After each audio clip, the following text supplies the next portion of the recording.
Hello everybody, you are listening to The Box Office Brawler. My name is Jackson. Today we're talking about a really bad movie, Imaginary. This movie, as said in my thumbnail, is very forgettable. This is such a forgettable movie. And here I am, I'm going to be talking about it anyway, what I remember at least. But before I get into it, make sure to like the video, subscribe to the channel, hit the notifications bell so you don't miss the next episode. This movie is very forgettable, like I said. Let's start with the downfalls. Just overall, this movie's boring. It's just a really boring movie. And really, I don't know what it is. It might be the pacing of the film. It might be that the characters just aren't captivating. They're not captivating, and I couldn't find myself invested in a single one of them. I don't know if it's because each character is as shallow as they seem to be in the movie. Or that everybody is just kind of basic people, nothing really exciting or interesting about any character in particular, and there isn't really any way to distinguish the difference just character-wise between each other. Those might be some reasons why it's not a very authentic, genuine, and captivating movie, but it's also just the story is just not very interesting as well. The story follows Jessica, not the little girl so much. Jessica, she's the stepmom of this family, and of course she has to deal with the stepdaughters, and they're not so sure of her. The whole movie she's trying to earn their trust. They move back into Jessica's childhood home, and when they move in, the neighbors are acting weird. A lot of just classic horror movie tropes here playing out.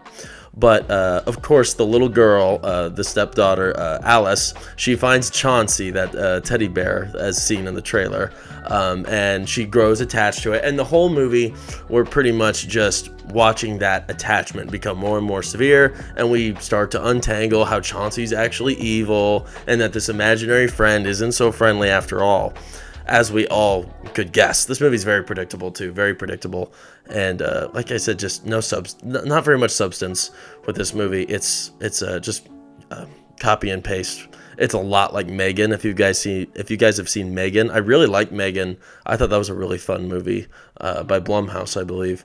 Really fun horror movie. This is like a knockoff Megan, and it's not nearly as authentic or interesting, and it's just not very fun. I think a lot of us go to the movie theater knowing that these movies aren't really scary, because a lot of horror movies nowadays aren't scary anymore.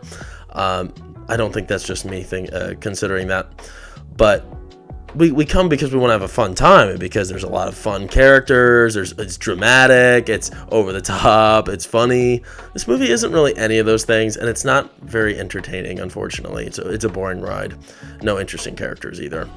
Some highlights that I would give is that this movie takes us back to practical effects, which we don't see very often anymore. We get some pretty cool practical effects. Not very much, unfortunately. They do not utilize it enough. If they utilized it more, this movie would be way more entertaining, but it is very much so minimal.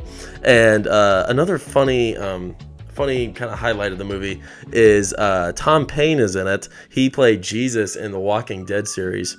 And it's so weird. He's the dad of the family, and out of nowhere, he just completely disappears and leaves everybody. So, not really sure. I don't think they explained what happened there, but that was a very odd choice from the movie. But this movie, like I said, you can't take this movie seriously, and I unfortunately just don't think it's worth your money to go out and see. There's some other better things in theaters right now. And this movie is currently sitting at 25% Rotten Tomatoes.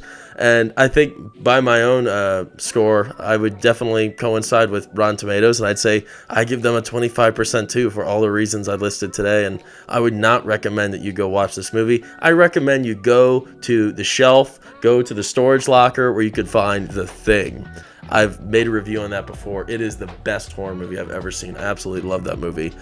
Check out The Thing, John Carpenter's The Thing, starring Kurt Russell and Keith David. That is a phenomenal movie. You'll absolutely love that movie. That is not forgettable. This movie is very forgettable. So keep that in mind. But otherwise, thank you for watching. I hope you enjoyed, and make sure to like the video, subscribe to the channel, hit the notifications bell so you don't miss the next episode. I'll see you later.